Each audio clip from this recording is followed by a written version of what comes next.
A ver, psicosis, esquizofrenia, trastorno bipolar. Son términos que escuchamos por todos lados, ¿cierto? Pero muchas veces se mezclan, se confunden y se crea una especie de neblina que no deja ver las cosas con claridad. Bueno, hoy vamos a despejar esa neblina para entender qué es qué, cuáles son las diferencias y sobre todo cómo se conectan estas realidades tan complejas. Para empezar a desenredar este tema, arranquemos con la pregunta del millón, la que suele ser el punto de partida de todo. ¿Qué es exactamente un brote o episodio psicótico? Dicho de una forma sencilla, es como si la conexión con la realidad se rompiera por un momento. Esto se ve principalmente de dos maneras. Por un lado, están las alucinaciones, que es percibir cosas que, no están ahí, como escuchar voces o ver imágenes. Y por otro, están los delirios, que son ideas fijas, creencias muy fuertes que no se basan en la realidad. Por ejemplo, sentir que alguien nos persigue cuando no hay ninguna prueba de ello. Y ojo, porque aquí viene el punto más importante, el que cambia toda la perspectiva. La psicosis no es una enfermedad, es un síntoma. Así como lo oyen.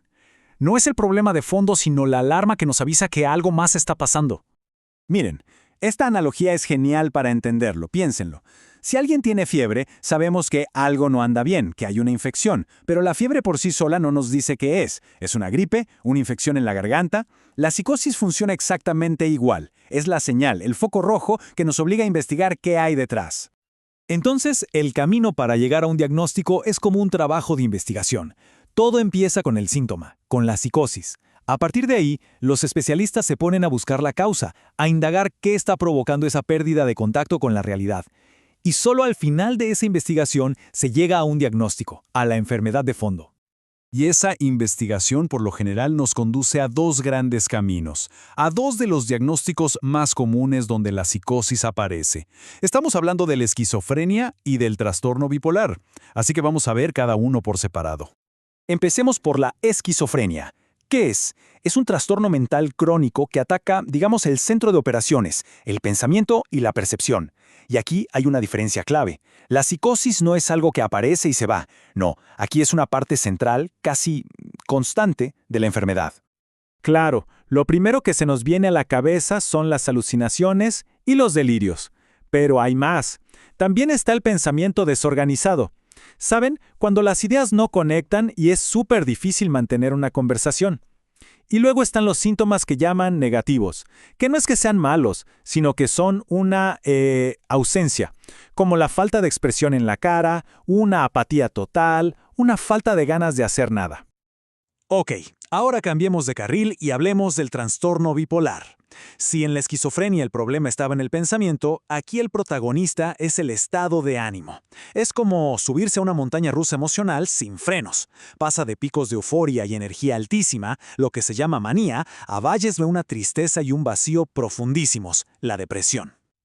Y ojo, no hay un solo tipo de trastorno bipolar. Miren las gráficas. El bipolar tipo 1 tiene esos picos de manía súper intensos, episodios que realmente pueden desorganizar la vida de una persona y luego caídas a depresiones muy severas. En cambio, en el bipolar tipo 2, los picos de euforia son más leves, se les llama hipomanía, pero las depresiones son igual de profundas e incapacitantes.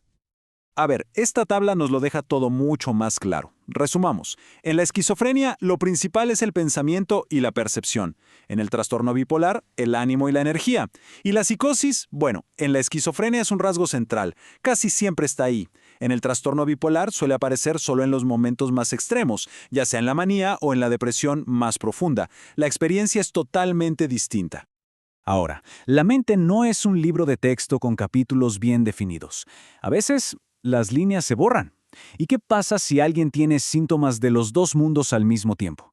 Pues para eso existe otro diagnóstico, uno que vive justo en medio, el trastorno esquizoafectivo. Piénsenlo como un híbrido. Es una condición que mezcla las dos cosas. Por un lado, tiene los síntomas psicóticos típicos de la esquizofrenia, como las alucinaciones o los delirios, y, al mismo tiempo, tiene los episodios de ánimo del trastorno bipolar, o sea, momentos claros de manía o de depresión. Es como tener los dos diagnósticos a la vez. Y que exista este diagnóstico intermedio no es solo una cuestión de etiquetas, tiene un impacto real en la vida de las personas. De hecho, un estudio internacional muy grande se puso a comparar estos tres trastornos y encontró algo muy interesante. Como se ve en el gráfico, en general el trastorno bipolar tiene un mejor pronóstico, la esquizofrenia el más desafiante. Y el trastorno esquizoafectivo, pues, queda justo en el medio. Vale, ya tenemos más claro el panorama, pero para que no quede ninguna duda, vamos a comparar la psicosis con otras experiencias que a veces se confunden, pero que son otra cosa completamente distinta. Por ejemplo, el trastorno de identidad disociativo, a veces conocido como personalidad múltiple. La diferencia es gigante. En la psicosis, la persona tiene una percepción distorsionada de una sola realidad. Pero en el TID, el tema es que existen varias identidades o personalidades dentro de una misma persona. Son dos cosas que no tienen nada que ver. Y aquí hay otra diferencia importantísima, que tiene que ver con la despersonalización. Es esa sensación de verse desde fuera, como si se estuviera en una película. La clave está en esta frase. En la despersonalización la persona sabe que lo que siente no es real, conserva esa conciencia. En la psicosis, no, esa conciencia se pierde. La persona cree al 100% en esa realidad alterada. Bien, después de todo este recorrido, llegamos a la pregunta final. ¿Y todo esto por qué importa tanto? ¿Por qué es tan crucial hacer un buen diagnóstico? La respuesta es simple, porque no es solo ponerle un nombre. Es el primer paso para que una persona pueda recuperarse. Es que, piénsenlo, un diagnóstico preciso lo cambia todo. De eso depende que se dé la medicación correcta. Se necesita un estabilizador del ánimo o un antipsicótico. También define qué tipo de terapia va a funcionar mejor. Le da a la persona y a su familia un mapa, una idea de qué esperar. Y algo súper importante, acaba con la confusión y reduce el estigma.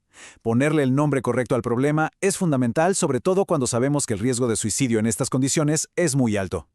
Y para cerrar, queda una idea que hoy en día se discute muchísimo en la ciencia. Hemos hablado de diferencias claras, pero también de zonas grises, de superposiciones.